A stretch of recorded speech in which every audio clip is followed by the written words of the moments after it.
সেনা হেফাজতে থাকা ১৫ সেনা কর্মকর্তার বিচার আইন অনুযায়ী হবে বলে জানিয়েছেন স্বরাষ্ট্র উপদেষ্টা। রোববার সচিবালয়ে আইনশৃঙ্খলা কমিটির বৈঠক শেষে তিনি আরও বলেন, নির্বাচনের আগে বিশৃঙ্খলা চেষ্টাকারীদের চিহ্নিত করা হচ্ছে। এ সময় সেফ এক্সিট চাওয়ার কোনো কারণ নেই বলেও মন্তব্য করেন তিনি।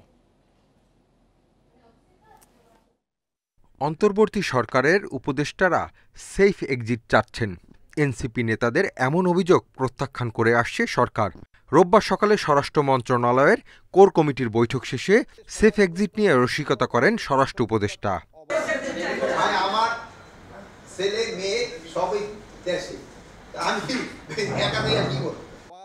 সেনা হেফাজতে থাকা ১৫ সেনা কর্মকর্তার বিষয়ে তিনি বলেন, আইন অনুযায়ী তাদের বিচার হবে।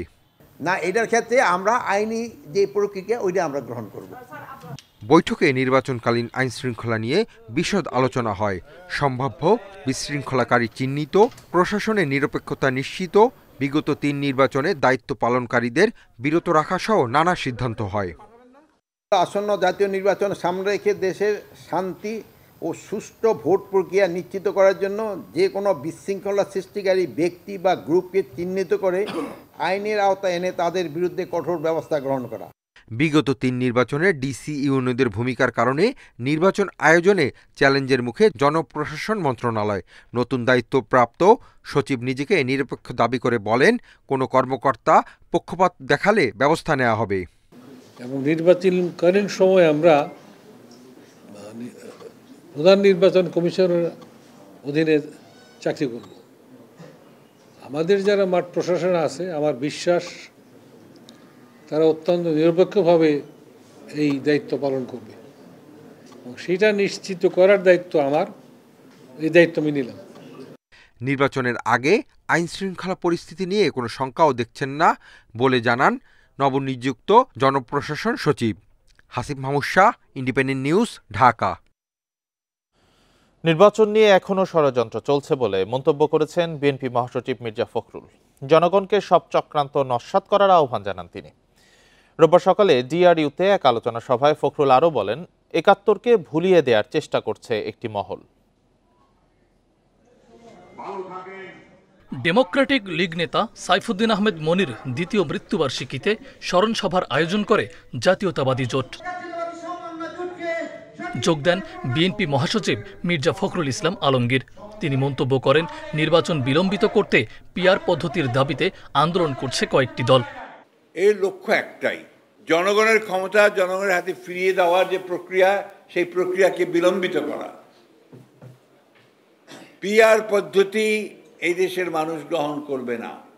তিনি আরো বলেন, ফেব্রুয়ারিতে নির্বাচন দেখতে চায় জনগণ। সব বাধা মোকাবিলায় প্রস্তুত থাকার আহ্বান জানান ফখরুল। শুধু একটা মাত্র লক্ষ্য, আমরা বাংলাদেশকে সত্যিকার অর্থেই একটি গণতান্ত্রিক সমৃদ্ধ একটা বাংলাদেশ হিসাবে গড়ে তুলতে চাই। সেই কথাটি মাথায় রেখে আমরা যেন সামনের দিকে এগিয়ে যাই। অনেক ষড়যন্ত্র আছে, চক্রান্ত আছে, সমস্ত ষড়যন্ত্র চক্রান্তকে পরাজিত করবার শক্তি বাংলাদেশের মানুষের আছে। কেউ কেউ ৭১কে ভুলিয়ে দেওয়ার চেষ্টা করছে বলেও অভিযোগ করেন বিএনপি মহাসচিব। কিছু সংখ্যক মানুষ চেষ্টা করে আমাদের ১৯৭১ সালের ইতিহাসকে ভুলে যেতে। মাহফুজার রহমান মিলন, ইন্ডিপেন্ডেন্ট নিউজ, ঢাকা। ইসির প্রতীকের তালিকায় শাপলা নেই, সে কারণে এনসিপিকে শাপলা দেয়া হয়নি। তালিকায় অন্তর্ভুক্ত করা হবে কিনা সে বিষয়ে সিদ্ধান্ত হয়নি বলে জানিয়েছেন প্রধান নির্বাচন কমিশনার এএমএম নাসির উদ্দিন। জাতীয় সংসদ নির্বাচনের প্রস্তুতি বিষয়ে রোববার দুপুরে চট্টগ্রামে সফরের দ্বিতীয় দিনে মাঠ প্রশাসন, আইনশৃঙ্খলা বাহিনী ও নির্বাচন সংশ্লিষ্ট কর্মকর্তাদের সঙ্গে বৈঠক শেষে একথা বলেন তিনি। সুষ্ঠু ও স্বচ্ছ নির্বাচন আয়োজনে নিরাপত্তা, অপতথ্য, এআই এর ব্যবহার রোধে কমিশন ব্যবস্থা নিচ্ছে বলেও উল্লেখ করেন সিইসি। জাতীয় নির্বাচন ঘিরে সবার কাছে ন্যাশনাল রেসপন্সিবিলিটি প্রত্যাশার কথা জানান প্রধান নির্বাচন কমিশনার।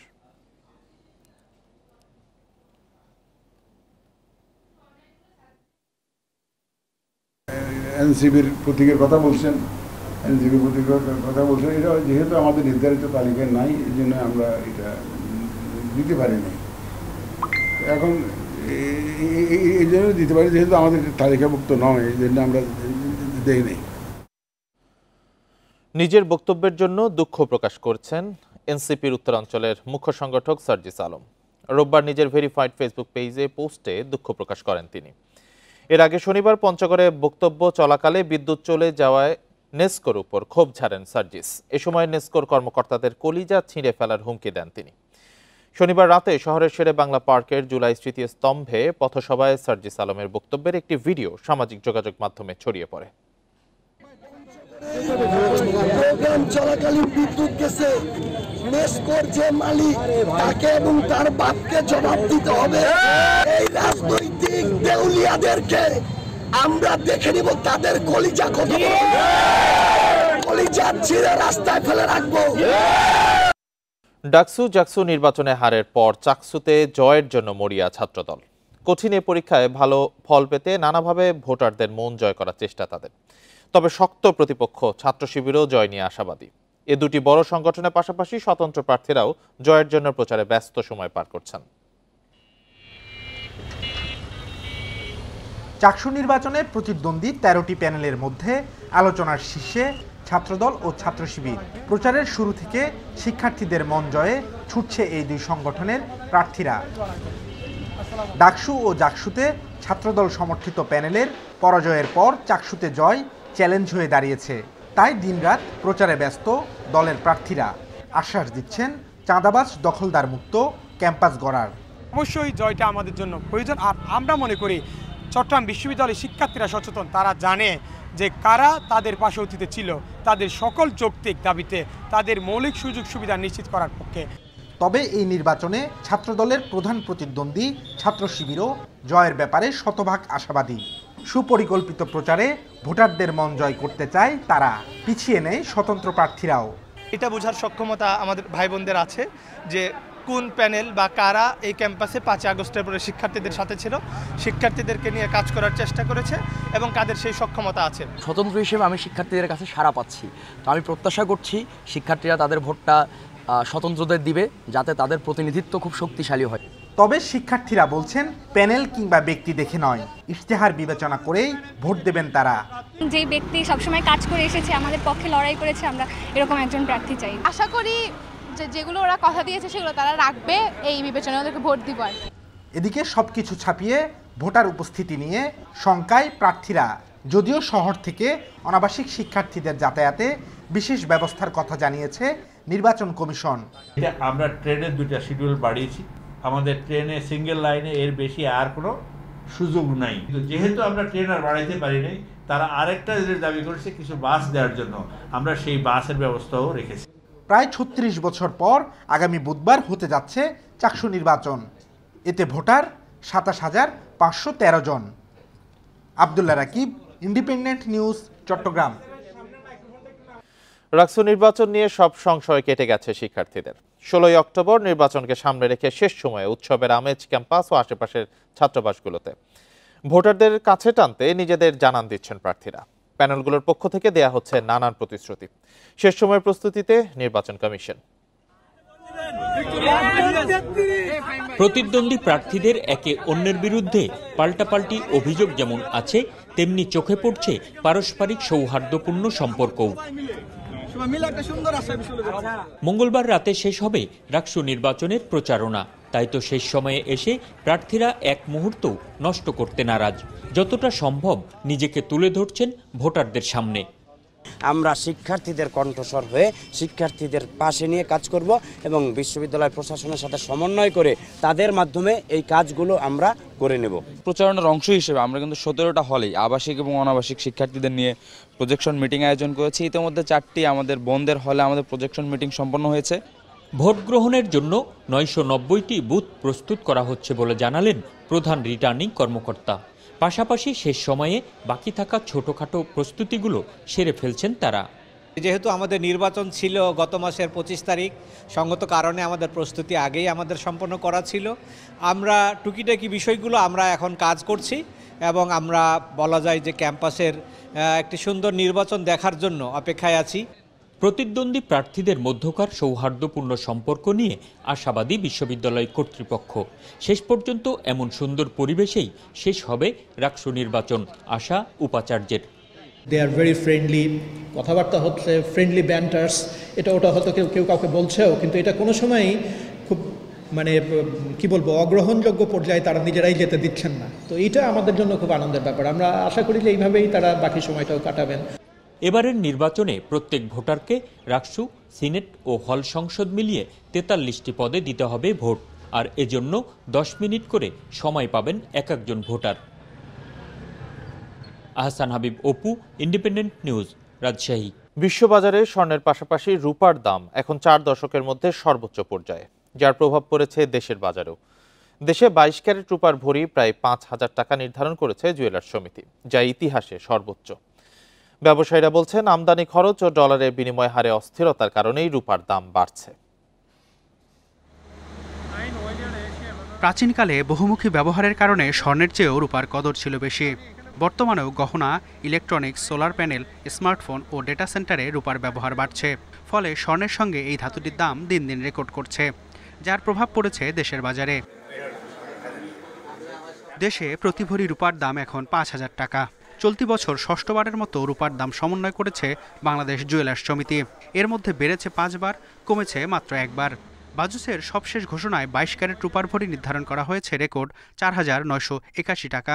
21 ক্যারেটের দাম 4,747 ও 18 ক্যারেটের দাম 4,071 টাকা। স্বর্ণ দাম বৃদ্ধি পাচ্ছে, সেক্ষেত্রে মানুষের নাগালের বাইরে চলে যাচ্ছে দামটা, এজন্য অনেকে হয়তো রূপার দিকে ঝুঁকছে।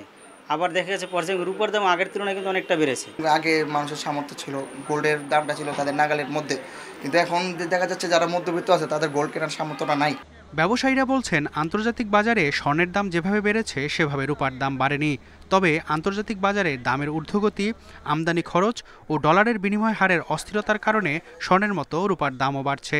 রিজার্ভ করতেছে সেন্ট্রাল ব্যাংকগুলি বিভিন্ন দেশের, এই কারণে গোল্ডের দাম যেই হারে বেড়েছে সেই হারে সিলভারের দাম ওই রকমভাবে বাড়ে নাই। তারপরও আমাদের এখানে টুকটাক করে ওইটার সাথে সমন্বয় করে বাড়তেছে। শুধু দেশ নয়, বিশ্ববাজারেও রূপার দাম 4 দশকের মধ্যে সর্বোচ্চ পর্যায়ে। বৃহস্পতিবার স্পট মার্কেটে প্রতি আউন্স রূপার দাম ছুঁয়েছে $51।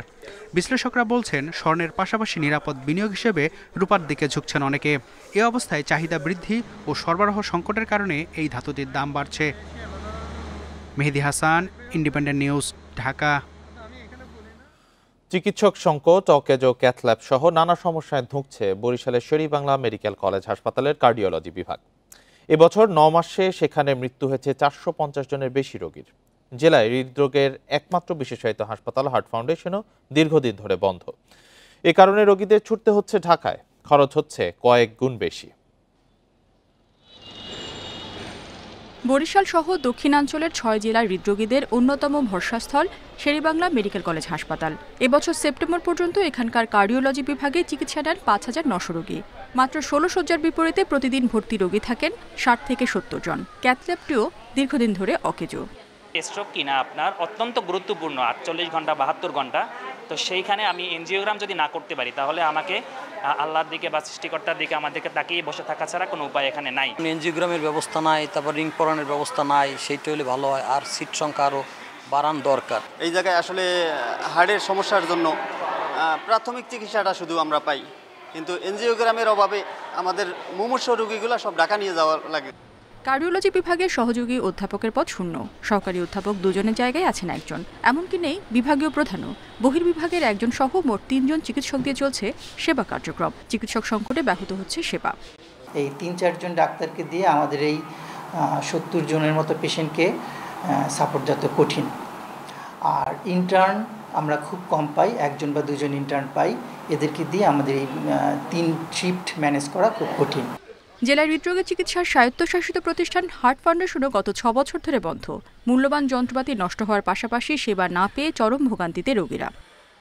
করোনার ছুটায় কিছুদিন চলছিল, এরপরে আবার বন্ধ হয়ে যাওয়ার পরে অদ্য পর্যন্ত এই যন্ত্রপাতি মেশিনাদি সব নষ্ট হয়ে যাইতেছে। তত্ত্বাবধান বা এটার পৃষ্ঠপোষকতা করা, এটা প্যাট্রোনাইজ করে কীভাবে এটা বিল্ড আপ করা যায়, জনগণের একটু সেবা দেওয়া যায়, এটা কেউই করে না। বরিশাল হার্ট ফাউন্ডেশনে প্রতিদিন গড়ে 25 রোগী অল্প খরচে চিকিৎসা নিতে পারতেন। দ্রুত প্রতিষ্ঠানটি চালুর দাবি সেবা প্রত্যাশীদের। Independent news. গুম নির্যাতনের ঘটনায় মানবতা বিরোধী অপরাধে অভিযুক্ত মেজর জেনারেল কবির আহমেদকে অবৈধ অনুপস্থিত হিসেবে ঘোষণা করেছে সেনাবাহিনী। তিনি যেন বিদেশে পালাতে না পারেন সেজন্য তাকে ধরতে সব সীমান্তে সতর্কতা জারি করা হয়েছে বলেও জানিয়েছে সেনা সদর। এরই ধারাবাহিকতায় যশোরের শার্শা ও বেনাপোল সীমান্ত এলাকার সর্বোচ্চ সতর্ক অবস্থায় বিজিবি। এ কথা জানিয়ে যশোর ৪৯ বিজিবি ব্যাটালিয়নের অধিনায়ক লেফটেন্যান্ট কর্নেল সাইফুল্লাহ সিদ্দিকী বলেন, বেনাপোল ও শার্শা সীমান্ত দিয়ে যে কোনো অনুপ্রবেশ এবং পাচার রোধে বিজিবি সতর্ক অবস্থানে রয়েছে। তাছাড়াও যে কোনো অবৈধ অনুপ্রবেশ রোধে বিজিবি সজাগ থেকে নিয়মিত টহল অব্যাহত রেখেছে বলেও জানানো হয়।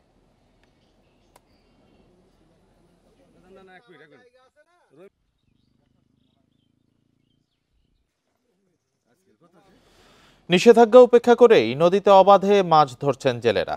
জেল জরিমানার পরও থামানো যাচ্ছে না। জেলেদের দাবি, ঋণের চাপ ও সরকারি সহায়তা না পেয়ে অনেকটা বাধ্য হয়ে নদীতে নামছেন। অনেক জেলে নদী পাড়েই বিক্রি করছে ইলিশ। এই দৃশ্য দেখে বোঝার উপায় নেই মা ইলিশ রক্ষায় চলছে নদী সাগরে ২২ দিনের নিষেধাজ্ঞা। জেল জরিমানার ভয় উপেক্ষা করেই পদ্মার বিভিন্ন পয়েন্টে অবাধে মাছ ধরছেন রাজবাড়ীর জেলেরা। জেলেরা বলছেন, অভিযান শুরু হলেও এখনো অনেক জায়গায় চাল বিতরণ শুরু হয়নি। সরকার থেকে আমাদের 20 কেজি চাউল দেয়, সেই চাউল মনে করেন যে আমরা ঠিক মতন পাই না। আস্তে আস্তে মনে করেন যে আজ দিয়ে কাল দিয়ে করতে করতে তাও আসে না। গ্রামীণ চাল দেওয়ার কথা দেয় নাই, কবে দিবি না দিবি তারাই জানে। কারো তো আর্থিক অবস্থা ভালো না, ভালো থাকলে তো নদীতে মাছ মারে না। লক্ষ্মীপুর, শরীয়তপুর ও চাঁদপুরে মাছ ধরার অভিযোগে প্রতিদিনই পদ্মা, মেঘনা থেকে জেলেদের আটক ও জাল জব্দ করা হচ্ছে। জেলেদের অভিযোগ, জনপ্রতিনিধিদের স্বজনপ্রীতির কারণে প্রকৃত জেলেরা প্রণোদনার চাল পাচ্ছেন না। ঋণের চাপে বাধ্য হয়েই নদীতে নামছেন। যাগো কানিয়ে কানিয়ে গিরিস্তে আছে তারা পায়, কিন্তু আমরা যারা জেলে, যারা কষ্ট করে খাই, তারা অভাবী রয়ে গেছে। 50,000 এরকম লোন আছে।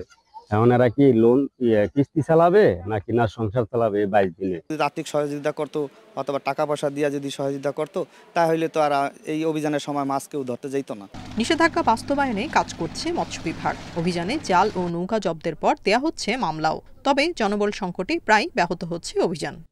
কিলোমিটার এলাকাতে তারা মাছ ধরার চেষ্টা করে, আমরা তাদেরকে প্রতিহত করছি এবং আমরা যাকে যেখানে পাচ্ছি মাছ ধরার অবস্থায় তাকে সঙ্গে সঙ্গে আমরা যথাযথ আইনের আওতায় নিয়ে আসছি। ইলিশের উৎপাদন বৃদ্ধির লক্ষ্যে জাটকা সংরক্ষণ, মা ইলিশ রক্ষায় 25 অক্টোবর পর্যন্ত চলবে নিষেধাজ্ঞা। এ সময় ইলিশ আহরণ, পরিবহন, বিপণন ও মজুত নিষিদ্ধ। Tania Nasrin, Independent News. এ নিয়ে আরো জানাতে রাজবাড়ী থেকে যুক্ত হয়েছেন সহকর্মী শামীম রেজা। শামীম, প্রায়ই এই অভিযোগ পাওয়া যায়, যখন মাছ ধরার নিষেধাজ্ঞা থাকে তখন জেলেরা সরকারি সহায়তা পান না। এবারে এই অভিযোগের সত্যতা কতটুকু? আর এই নিষেধাজ্ঞার মধ্যেও যে মাছ ধরা চলছে, এ বিষয়ে মৎস্য বিভাগ কি বলছে বা কি পদক্ষেপ নিচ্ছে?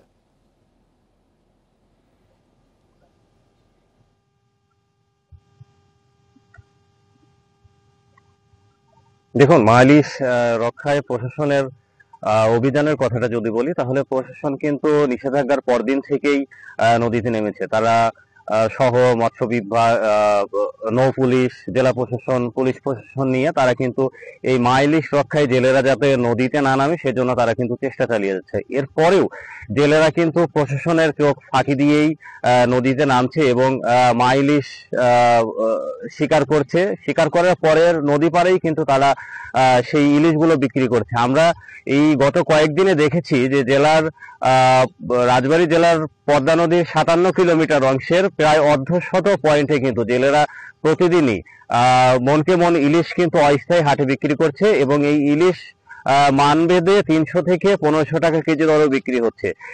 এক কথায় নদীতে আসলে কিন্তু বোঝার উপায় নেই যে মা ইলিশ রক্ষায় নিষেধাজ্ঞা চলছে এবং অভিযান চলছে।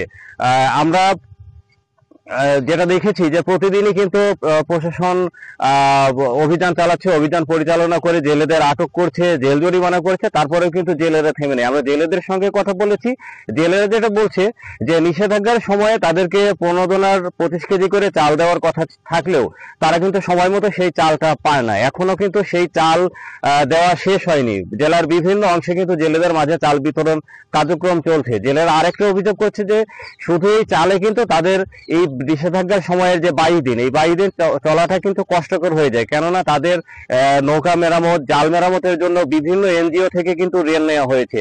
কিস্তিওয়ালারা তাদের বাড়ির উপরে যাচ্ছে, ঋণের পরিশোধের জন্য তাদেরকে চাপ দিচ্ছে, যে কারণেই কিন্তু তারা বাধ্য হয়ে জেল জরিমানা উপেক্ষা করে তারা কিন্তু নদীতে নামছে।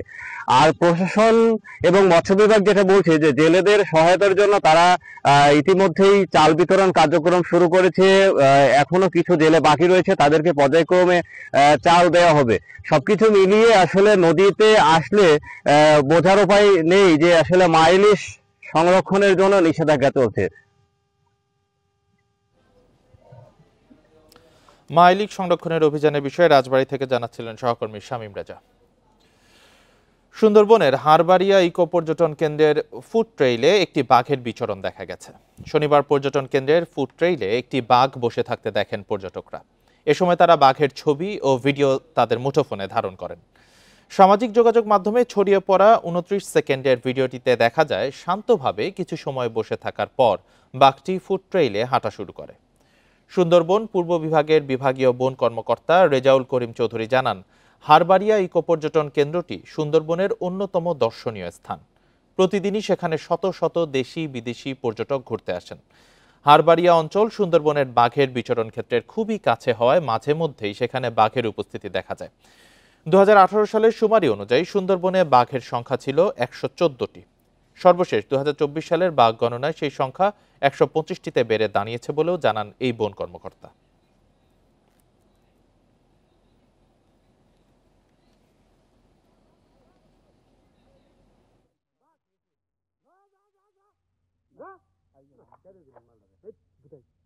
এই কয়েকদিনেই কিন্তু দুই জায়গায় দুইটি বাঘ আমাদের পর্যটকরা দেখলো। একটা হলো কটকাতে, আর সর্বশেষ গতকাল কিন্তু হারবাড়িয়াতে দেখলো। সাম্প্রতিক সময়ে কিন্তু বাঘের সংখ্যা বাড়ছে বলেই বিশেষজ্ঞরা জানাচ্ছে, এবং ক্যামেরা ট্র্যাপিংয়ের মাধ্যমেও কিন্তু এই বাঘের সংখ্যা বৃদ্ধি পেয়েছে তার প্রমাণ মিলেছে।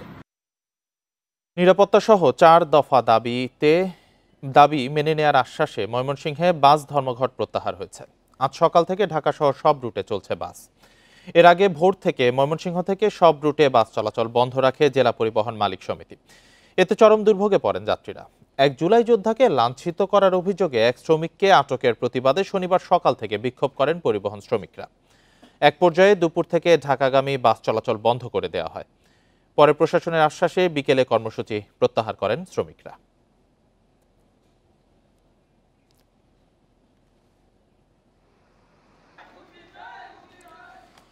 নিরাপত্তাহীনতায় ভুগছে দেশের তৈরি পোশাক খাত।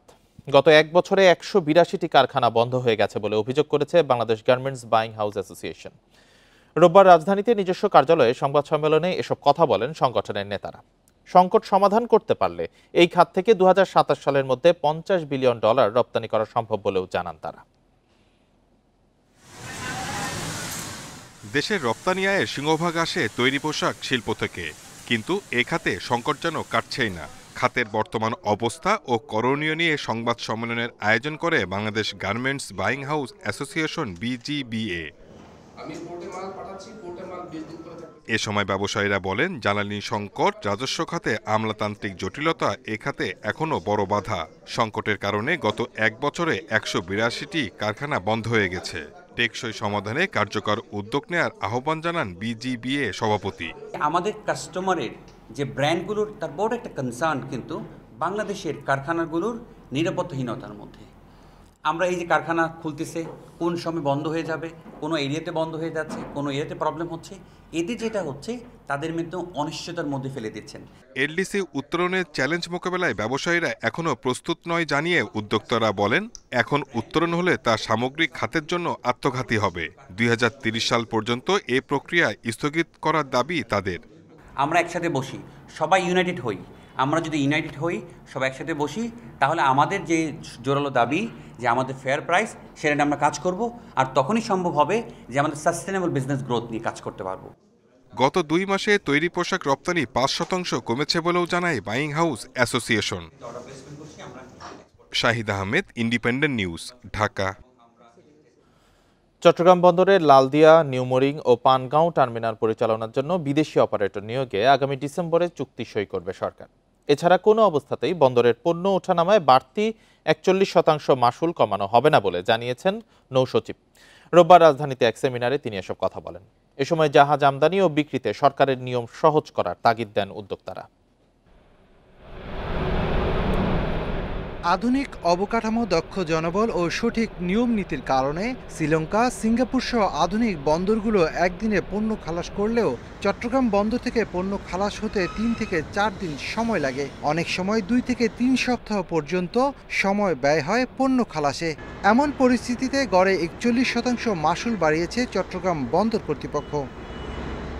ইকোনমিক রিপোর্টার্স ফোরাম আয়োজিত সমুদ্রগামী জাহাজ শিল্পের সমস্যা ও সম্ভাবনা নিয়ে আলোচনায় বক্তারা বলেন, জাহাজের সংখ্যা বাড়লে দেশে আমদানি রপ্তানির পরিমাণ বাড়বে। তবে জাহাজ আমদানি থেকে শুরু করে বিক্রি পর্যন্ত নানা নিয়ম নীতির কারণে এই শিল্প তেমন সম্প্রসারিত হচ্ছে না। কাঁচামাল আমদানিতে বিভিন্ন নীতি সহায়তার তাগিদ দেন তিনি। যে কোনো জাহাজ যখন আপনি কিনবেন, আপনি মিনিমাম আপনি 5,000 টনের জাহাজ যদি কেনেন তাহলে এটাকে ওশন গোয়িং হবে এবং এটা 3 বছরের আগে আপনি বিক্রি করতে পারবেন না। তো এটা কেমন কথা? আপনি একটা গাড়ি কিনছেন, আপনি 1 বছর পরে বেচে দেবেন, আমার ভালো লাগে নাই বা কাজ করে নাই, এটা আটকে রাখার কি আছে আমি জানি। এই সমস্ত কারণে বাংলাদেশ সবসময় পিছনে আছে। এ সময় নৌ পরিবহনের সিনিয়র সচিব বলেন, চট্টগ্রাম বন্দরে সিন্ডিকেট সহ নানা জটিলতার কারণে জাহাজগুলো থেকে পণ্য খালাসে দীর্ঘ সময় লাগে। তবে বন্দরের সক্ষমতা বাড়াতে উদ্যোগ নেওয়া হচ্ছে বলে জানান তিনি। কোনোভাবেই আমাদের ট্যারিফ রেট আমরা যেভাবে আছে ওইটার উপরে ভিত্তি করে কিন্তু আমরা নেগোসিয়েশনগুলো করছি। 2036 সালে আপনারা জানেন যে 5.36 যেটা আমাদের স্টাডিতে আসছে, 5.36 মিলিয়ন টিউজ হ্যান্ডেল করতে হবে। তো সেটা যদি হ্যান্ডেল করতে হয় কিন্তু এখানে বিদেশি অপারেটর ছাড়া সম্ভব না। বন্দরগুলোর অনিয়ম রোধ করা ও সক্ষমতা বাড়াতে পারলে দেশি বিদেশি বিনিয়োগ বাড়বে বলেও আশা করেন আলোচকরা। দেশের স্বার্থ বিঘ্নিত না হয়। Shafil Alam Sujan, Independent news, Dhaka. আর এই ছিল এখনকার সংবাদে। ইন্ডিপেন্ডেন্ট টেলিভিশনের সব খবর আরো বিস্তারিত জানতে চোখ রাখুন ফেসবুক, ইউটিউব, এক্সে। এতক্ষণ সাথে থাকার জন্য ধন্যবাদ সবাই।